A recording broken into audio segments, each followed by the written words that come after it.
Hey guys, welcome back to Crazy Gamers. Today I'm gonna show you how we can connect Monopoly Go to Facebook.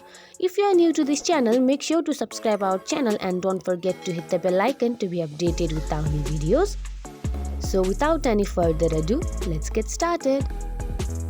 First of all, make sure you have downloaded the right application. After that, open it.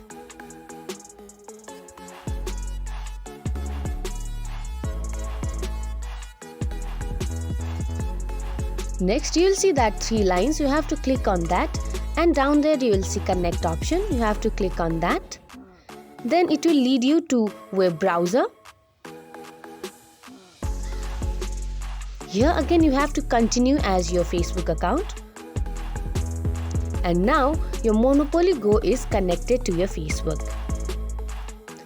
I hope you guys find this video helpful.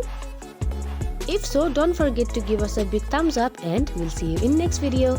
Till then, have a good day. Bye bye.